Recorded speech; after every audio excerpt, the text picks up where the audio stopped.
অনেক অনেক দিন আগে, সেই প্রায় 1964 সালে ব্রিটিশ প্রধানমন্ত্রী হ্যারল্ড উইলসন কইছিল যে রাজনীতিতে একটা সপ্তাহ কিন্তু অনেক লম্বা সময়।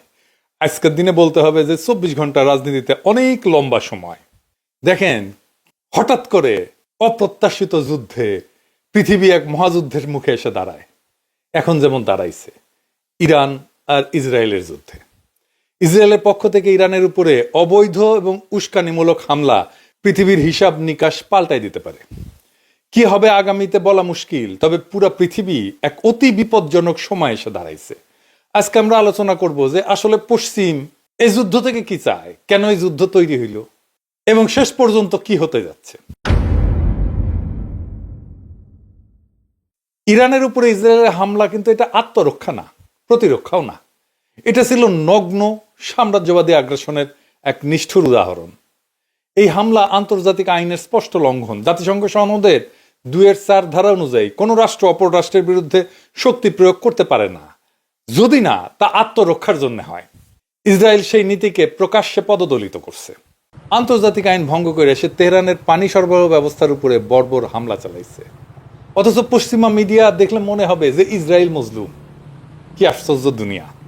আন্তর্জাতিক আইনে পানির পরিষেবা, খাবার এবং সুয়ারেজ, এইটার উপরে হামলা করা মানবতার বিরুদ্ধে অপরাধ, একটা যুদ্ধাপরাধ। ইরানের বিরুদ্ধে এই আগ্রাসন এমন একটা সময় আসলো যখন গাজায় গণহত্যা চলতেছে, পশ্চিম তীরে দখলদারিত্ব এবং সারা দুনিয়ার মুসলিম জনগোষ্ঠীর উপরে নির্যাতন নিয়ে বিশ্বজুড়ে প্রতিবাদ চলতেছে। ইসরায়েল এই হামলার মাধ্যমে বিশ্ব জনমতকে বিভ্রান্ত করতে চায়, যুদ্ধের ক্ষেত্র প্রস্তুত করতে চায় এবং মুসলিম দেশগুলোকে উস্কাইতে চায়। নেতানিয়াহু নিজের মুখেই যা বলছে তার সারমর্ম হচ্ছে ইরান আর পাকিস্তান এই দুই রাষ্ট্রের সে ধ্বংস চায়। শোনেন তার মুখে। Mission that we have is to prevent a militant Islamic regime from meeting up with nuclear weapons or from nuclear weapons meeting up with a militant Islamic regime. The first is called Iran, the second is called Pakistan, because if these radical regimes have nuclear weapons, they will not obey the rules that have been obeyed in the last almost 7 decades. কারণ কি? কারণ একটা রাষ্ট্রে পারমাণবিক শক্তি আছে আর একটা রাষ্ট্র পারমাণবিক শক্তি অর্জন করতে যাচ্ছে বলে তাদের অভিযোগ। ইতিহাসের কি নির্মম পরিহাস, যেই জনগোষ্ঠীকে দ্বিতীয় বিশ্বযুদ্ধের সময় নির্মম নির্যাতনের শিকার হইতে হয়েছিল, সেই জনগোষ্ঠীর হাত থেকে আজকে মধ্যপ্রাচ্যের মজলুমদেরকে বাঁচাইতে হইতেছে। ইতিহাসের এক সময়ের বাস্তবতা দিয়ে আর এক সময়ের কর্তব্য নির্ধারণ করা যায় না। যে আওয়ামী লীগের নেতৃত্বে দেখেন বাংলাদেশের স্বাধীনতার লড়াই হইল, সেই আওয়ামী লীগ পাক বাহিনীর মতো ঝাঁপায় পড়লো, দেশের মানুষের বিরুদ্ধে যুদ্ধ ঘোষণা করলো। দেশের মানুষ এক হইয়া তারে উৎখাত করে দিল, বাংলার জমিন থেকে উৎখাত করে দিল, যেভাবে পাক বাহিনীকে করছিল। ইরানে ইসরায়েলের হামলা শুধুমাত্র সামরিক অভিযান না, বরং এটা একটা ভূ রাজনৈতিক স্টেটমেন্ট। এই হামলা যেন আরব বসন্তের শেষ বছরাই গোলাপ। কিভাবে, একটু খুইলা বলি। আমরা সবাই বুঝতে পারতেছি যে হামলার পেছনে পশ্চিমা সাম্রাজ্যবাদী নীতির একটা ছায়া আছে। নেতানিয়াহু আমেরিকার জনগণের সাহায্য চাওয়ার সময় বলছে ট্রাম্পের সাথে সবকিছু সমন্বয় করেই হইতেছে। দেখেন, ইরানের পতিত স্বৈর শাসকের ছেলে বলছে ইরানে ক্ষমতার পালাবদল হইতে পারে। একই কথা নেতানিয়াহুর মুখেও। কিন্তু কিসের ক্ষমতার পালাবদল? বরং ইসরায়েল এই লড়াইয়ে পরাজিত হয়েছে। হ্যাঁ, হয়েছে, প্রথম মিসাইল ছোড়া থেকেই পরাজিত হয়েছে। এটা আমার কথা না, এটা ইসরায়েলি পত্রিকা কথা। তারা বলতেছে যে ইসরায়েলের একটা স্ট্র্যাটেজিক সুবিধা ছিল, তা হচ্ছে একটা ফুল স্কেল মিলিটারি অ্যাটাকের ভয় রাখতো সে ইরানকে সব সময়। ইরান আলোচনার টেবিলে নেগোশিয়েট করে নিত একটা যুদ্ধ এড়ানোর জন্য। এইটারে বলে ডিটারেন্স, যা দিয়ে একটা সামরিক সংঘাত ঠেকানো যায়। ইসরায়েলের ডিটারেন্স ছিল আমি অ্যাটাক করে শেষ করে দেবো, এটাই ছিল তার ডিটারেন্স। কিন্তু আপনি যখন এটা ইউজ করে ফেলেন আর প্রতিপক্ষকে একেবারে হুতায় দিতে না পারেন, তাইলে আপনি পরাজিত। কারণ আপনি কতখানি ড্যামেজ করতে পারেন আপনার প্রতিপক্ষের, সেটা সে জেনে যাবে। নিজের শক্তিকে সে মূল্যায়ন করতে পারবে আর দেখবে তার ভয়টা অমূলক ছিল। এখন কি মনে হয় আলোচনার টেবিলে ইরান আর নমনীয় হয়ে থাকবে? এখানেই পরাজয় ইসরায়েলের। এখন সেই জন্য সে তার আব্বু ট্রাম্পকে ডাকতেছে সবকিছু সামাল দেওয়ার জন্য। ইসরায়েল হামলা চালাইছিল এইটা বলে যে ইরান যেন পারমাণবিক বোমা বানাইতে না পারে। ইরান যে জায়গায় আছে নিউক্লিয়ার পাওয়ার হওয়ার জন্য, তাতে তার বোমা তৈরি করতে কয়েক মাস থেকে 1 বছর টাইম লাগবে। এটাও হেরাতসেরই কথা, যদি তাদের সুপ্রিম লিডার চায় যে আমরা একটা বোমা বানাবো। তো ইসরায়েল তো তার লক্ষ্যই পূরণ করতে পারলো না, বরং ইরান একটা শক্ত যুক্তি পাইয়া গেল যে পারমাণবিক নিরস্ত্রীকরণ যে চুক্তি করেছিল সেটা থেকে সে বাইর হয়ে অস্ত্র বানাইতে পারবে, বলবে যে আমার উপরে তো আক্রমণ হয়, আমার স্বাধীনতা সার্বভৌমত্ব বিপন্ন। এই কাজ করছিল উত্তর কোরিয়া, এই একই ঘটনা করতে পারে ইরান। কিন্তু এর বাইরে পশ্চিমা দুনিয়ার একটা লক্ষ্য আছে। কি সেই লক্ষ্য? একটা জিনিস মনে রাখবেন যে পশ্চিম কিন্তু ইসলামোফোব, এটা একটা ইসলাম বিদ্বেষী দুনিয়া, এটা মাথায় রেখেন। কিন্তু তাদের লক্ষ্যটা কি? লক্ষ্য হইল যে ইসলামী দুনিয়ার মধ্যে যে দুই ধরনের ব্যবস্থা আছে, একটা সেকুলার জাতীয়তাবাদ এবং আর একটা ইসলামী প্রতিরোধ, এই দুইটাকে একসাথে শেষ করে দেওয়া। একটা অতীতে ফিরে যায়, 1950 থেকে 70-এর দশকে প্যান অ্যারাবিজম বলে একটা জাতীয়তাবাদী ধারার উদ্ভব হয় মধ্যপ্রাচ্যে। একটা শক্তিশালী সেকুলার শাসন ব্যবস্থা তৈরি করে, যেমন মিশরের গামাল আবদেল নাসের, সিরিয়ার হাফেজ আল আসাদ, ইরাকের সাদ্দাম হোসেন, লিবিয়ার মুয়াম্মার গাদ্দাফি। এরা কিন্তু জাতীয়তাবাদী ছিল এবং তার সাথে তার আইডিয়ার সাথে সমাজতন্ত্রের ধারণার একটা সংমিশ্রণ ঘটাইছিল। এবং এইটা কইরে সে পশ্চিমা আগ্রাসনের সামনে একটা বড় বাধা হয়ে দাঁড়াইছিল। আরব বসন্ত ছিল, এই যে কাঠামোগুলো ছিল এগুলোকে ভাঙার কাজ, একে একে সবগুলো ভাঙছে। আরব বসন্তের পর মধ্যপ্রাচ্য আর গণতন্ত্রের দিকে আগাইছে কি? আগায়নি, বরং পশ্চিমা নিয়ন্ত্রিত নতুন এক ব্যবস্থার দিকে যাচ্ছে। এই হামলা এবং তারপরে পুনর্গঠন একটা বড় পরিকল্পনার অংশ, যেটা শুরু হয়েছে ইরাকে, লিবিয়াতে, সিরিয়াতে, যেখানে পশ্চিমা এবং স্থানীয় এলিটদের সম্মিলিত আধিপত্য প্রতিষ্ঠিত হবে। চমস্কি এটা নিয়ে বলছিলেন যে পশ্চিমারা সেকুলারিজম এবং ইসলামী মৌলবাদ উভয়কেই ধ্বংস করে, কারণ তাদের জন্য যে কোনো ধরনের প্রতিরোধী অগ্রহণযোগ্য। চমস্কি স্পষ্টভাবে বলছেন যে ইসরায়েলের পক্ষে ইরানের মোকাবেলা করা সম্ভব না, তারা যুক্তরাষ্ট্রকে সামনে রেখে যুদ্ধ বাজাইতে চায়। চমস্কির দুইটা লেখা আছে, ফেথফুল ট্রায়াঙ্গেল এবং নো লঙ্গার সেফ বলে।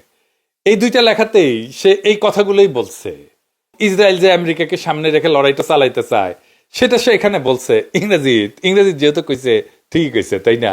চমস্কি আবার বলছে যে সৌদি আরবে পশ্চিমা দুনিয়ায় যেই ধরনের ইসলামের সাথে মোকাবেলা করতে হয় তার সাথে কিন্তু কোনো দ্বন্দ্ব নাই, কারণ সেখানকার ইসলামকে তারা নিয়ন্ত্রণ করতে পারে। কিন্তু সমস্যাটা তখনই তৈরি হয় যখন কোনো দেশ তাদের বিরুদ্ধে, পশ্চিমের বিরুদ্ধে প্রতিরোধ গড়ে তোলে। তখন তারা সেকুলার বা ইসলামী উভয় প্রতিরোধকেই নিশ্চিহ্ন করার চেষ্টা করে। এটাই হইতেছে তাদের নতুন ব্যবস্থা। তারা একদিকে বলে আমরা ইসলামী মৌলবাদের বিরুদ্ধে যুদ্ধ করতে, ওরা তো ইসলামী সেকুলারদেরও পছন্দ করে না, তাদেরকেও হুতায় দেয়। এবং তাহলে এই নতুন ব্যবস্থাটা কিভাবে কাজ করে? 5 ভাবে কাজ করে। 1 নম্বর হইতেছে আইন এবং দখলের মাধ্যমে নিয়ন্ত্রণ। 2 নম্বর হইতেছে অর্থনৈতিক ঋণ এবং বিনিয়োগের মাধ্যমে দেশগুলোকে নিজের নিয়ন্ত্রণে রাখা। 3 নম্বর হইতেছে রাজনৈতিক কাঠামো পরিবর্তন করে তাদের ইচ্ছা মতো পরিচালিত করা যায় এমন সরকার প্রতিষ্ঠা করা। 4 নম্বর হচ্ছে যে মুসলিমদের জীবনকে এমন এক সংঘাতে ফেলে দেওয়া যেখানে তাদের জীবনের মূল্য নাই বললেই চলে। 5 নম্বর হচ্ছে দীর্ঘমেয়াদী সংঘাত এবং বিভক্তি তৈরি করে, যেখানে ইসলাম এবং সেকুলারিজমের দ্বন্দ্ব জিয়ায় রেখে সুবিধা নেওয়া যায়। এই 5 নম্বর ব্যাপারটা কিন্তু ঘটতেছে বাংলাদেশে। এইটা নিয়ে আলাপ করতে হবে আমাদেরকে। আমি এটা নিয়ে আলাপ করব আগামী সপ্তাহগুলোতে, সবগুলো এপিসোডে আমি এই বিষয়টা নিয়ে আরো বিস্তারিত আলাপ করব। বেশ কয়েকটা আলাপ লাগবে। আজকের এই আলোচনাটা শুনে নিশ্চয়ই আপনারা বুঝতে পারতেছেন যে নিজের দেশ এবং জনগণের ভবিষ্যৎ নিয়ে ভাবার সময় আসছে, কারণ এই ব্যবস্থার যুগের সূচনা আমাদের দরজার সামনে এসে দাঁড়াইছে।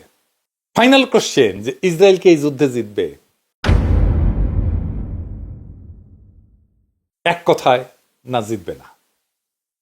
তার যতই সামরিক ক্ষমতা থাকুক, আপনার লড়াইয়ের বৈধতা থাকতে হয়, আপনার যুদ্ধের বৈধতা থাকতে হয়। এই ইসরায়েলের পক্ষে তথাকথিত পলিটিশিয়ান ছাড়া কোনো মানুষ, কোনো বিবেকবান মানুষ দাঁড়াবে না, দাঁড়াচ্ছে না। শিক্ষক বলেন, কবি বলেন, বুদ্ধিজীবী বলেন, সিভিল সোসাইটি বলেন, ইন্টেলিজেন্সিয়া বলেন, কেউ না। শুধু সামরিক শক্তির উপর নির্ভর করে যুদ্ধে যেতে সম্ভব হইলে আমেরিকা তো ভিয়েতনামে হারতো না, সোভিয়েত ইউনিয়ন তো আফগানিস্তানে ধাক্কা খাইতো না, আবার সোভিয়েত ইউনিয়নের পরে আমেরিকা এসে আফগানিস্তান থেকে লেজ তুলে পালাইতো না। এমনকি ইসরায়েল আজকেও আন্তর্জাতিক নিন্দার মুখোমুখি হইতেছে।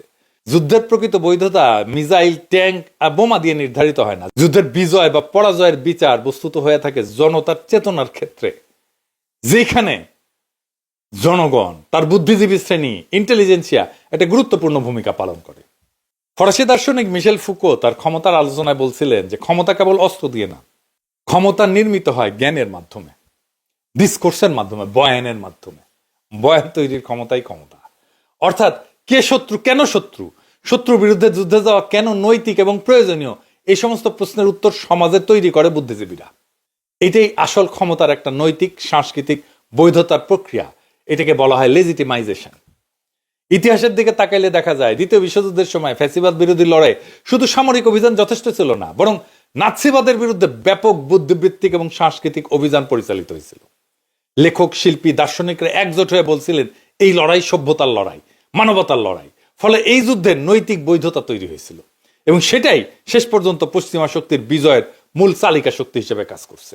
একইভাবে ভিয়েতনাম যুদ্ধের সময় আমেরিকার বুদ্ধিজীবীরা, এই নোয়াম চমস্কি, তারপর হাওয়ার্ড জিন, অসংখ্য দার্শনিক চিন্তাবিদ যুদ্ধের বিরুদ্ধে যে শক্তিশালী বয়ান তৈরি করছিলেন, সেটাই শেষ পর্যন্ত আমেরিকার ভিয়েতনাম নীতিকে ভেঙে ফেলতে সক্ষম হয়েছিল। আমরা হাসিনার পরাজয়ের কথাই বলি। হাসিনার পরাজয় তো একদিনে আসে নাই। হাসিনার শাসনের বৈধতাকে আমরা ক্রমাগত এটাকে ধ্বংস করছি বয়ান দিয়ে। মানুষের মনে আমাদের লড়াইয়ের নৈতিক বৈধতা তৈরি করছি। সামরিকভাবে অত্যন্ত শক্তিশালী ছিল, এখনো আছে আমেরিকা। তা সত্ত্বেও যুক্তরাষ্ট্র পরাজিত হয়েছিল ভিয়েতনামে, আফগানিস্তানে, কারণ তারা এই যুদ্ধের নৈতিক বৈধতা হারায় ফেলছিল। বর্তমান বিশ্বের দিকে তাকাইলে মধ্যপ্রাচ্য বলেন, ইউক্রেন বলেন, তাইওয়ান সংকট বলেন, ইরান ইসরায়েলের দ্বন্দ্বও বলেন, এখনকার আমরা এই একই দৃশ্য দেখব। এই যুদ্ধগুলো সামরিক শক্তির প্রতিযোগিতার চাইতে হয়ে উঠছে বুদ্ধিবৃত্তিক এবং সাংস্কৃতিক বৈধতা বা অবৈধতার সংগ্রাম। কে সঠিক, কে মানবিক, কে আগ্রাসী, কে নির্যাতিত, কে মজলুম, কে জালেম, এই সমস্ত প্রশ্নের মাধ্যমে বিশ্বব্যাপী বুদ্ধিজীবী, মিডিয়া, সাংস্কৃতিক প্রতিষ্ঠানগুলো তৈরি করে চলতেছে যুদ্ধের বৈধতার কাঠামো। ফলে যুদ্ধ এখন শুধু ভূখণ্ড বা সেনানিবাসের মধ্যে আবদ্ধ না। যুদ্ধ আজকে হয়ে উঠছে চেতনার যুদ্ধ, ওয়ার অফ কনসাসনেস। সেখানে ইন্টেলিজেন্সিয়ার আসল শক্তি। ইন্টেলিজেন্সিয়া যুদ্ধের বোধ তৈরি করে, সেই বোধ তৈরি করে নৈতিক বৈধতা এবং শেষ পর্যন্ত যুদ্ধের জয় পরাজয় নির্ধারণ করে দেয় সেই বোধ। তাই আজকের যুগে শুধুই শক্তিশালী সেনাবাহিনী থাকা যথেষ্ট না, শুধু প্রচুর যুদ্ধাস্ত্র থাকা যথেষ্ট না। সেই শক্তিকে মানুষের মধ্যে গ্রহণযোগ্য করতে প্রয়োজন বুদ্ধিবৃত্তিক এবং নৈতিক সমর্থন। কারণ শেষ পর্যন্ত ইতিহাস লিখে যায় বিজয়ীর বুদ্ধিজীবীরা, সামরিক বাহিনী না।